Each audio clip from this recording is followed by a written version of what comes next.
स्वागत है आप सभी का मूर्ति नॉलेज में। और आज हम लोग शुरू करने वाले हैं मजदूरी का अवशेष अधिकारी सिद्धांत।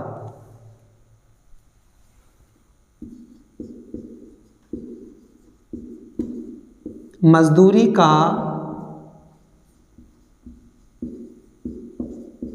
अवशेष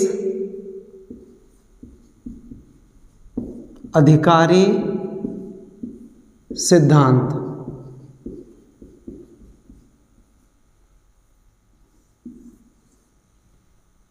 इस सिद्धांत का जो प्रतिपादन किया वो अर्थशास्त्री वोकन ने किया। इस सिद्धांत के अनुसार कुल उत्पादन में से लगान, लाभ और ब्याज को निकाल देने के बाद जो शेष बचता है उसे मजदूरों में बांट दिया जाता है और वही मजदूरों की मजदूरी कहलाती है। यानी जो कुल उत्पादन है, मजदूरी बराबर क्या हुआ, कुल उत्पादन माइनस लगान प्लस लाभ प्लस ब्याज। यानी कुल उत्पादन में से लगान, लाभ और ब्याज को निकाल देने के बाद जो भी शेष बचता है वही मजदूरों की मजदूरी कहलाती है। इस सिद्धांत के अनुसार यदि मजदूरों की उत्पादन शक्ति में वृद्धि हो जाती है, यानी मजदूरों की जो कार्य क्षमता है उसमें वृद्धि हो जाती है, तो कुल उत्पादन में भी वृद्धि देखने को मिलती है, जिसके फलस्वरूप मजदूरों की मजदूरी में भी वृद्धि हो जाती है। अतः मजदूर जितना अधिक उत्पादन बढ़ाएंगे उन्हें उतनी ही अधिक मात्रा में मजदूरी मिलेगी। सिद्धांत का कहने का तात्पर्य ये है कि जितनी यदि उन मजदूरों की कार्य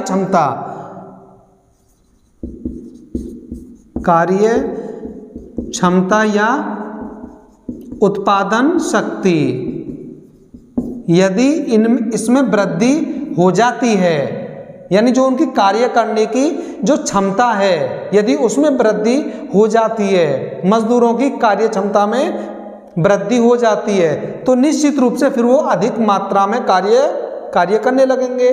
तो जो उत्पादन मात्रा है उसमें भी वृद्धि देखने को मिलेगी, यानी जो कुल उत्पादन है वह भी बढ़ने लगेगा। जब कुल उत्पादन बढ़ेगा तो उससे क्या होगा, मजदूरों की मजदूरी भी बढ़ेगी। तो सिद्धांत का कहने का तात्पर्य ये है कि मजदूर जितना अधिक कुल उत्पादन बढ़ाएंगे उनकी मजदूरी भी उतनी अधिक मात्रा में बढ़कर मिलेगी। इस सिद्धांत की खास और मुख्य विशेषता ये है कि ये सिद्धांत मजदूरों की उत्पादन शक्ति पर या कार्य क्षमता पर ध्यान देता है। इससे पहले के जितने भी सिद्धांत रहे हैं उन सिद्धांतों में इस बात पर कोई ध्यान नहीं दिया गया है कि जो मजदूरी है, मजदूरी पर उत्पादन शक्ति का क्या प्रभाव पड़ता है। इससे पहले के जितने भी सिद्धांत रहे हैं उन सभी सिद्धांतों में इस तरफ कोई ध्यान नहीं दिया गया है कि मजदूरी पर उत्पादन शक्ति या कार्य क्षमता का क्या असर पड़ता है। अतः सिद्धांत का कहने का तात्पर्य यह है कि मजदूर जितनी जैसी मेहनत करेंगे उन्हें वैसी मजदूरी मिलेगी। तो ज़्यादा ज़रूरी है कि मजदूरों की कार्य क्षमता या उत्पादन शक्ति में वृद्धि की जाए, जिससे कि कुल उत्पादन है उसमें वृद्धि हो, जिससे उनकी मजदूरी भी उन्हें बढ़कर मिलने लगे।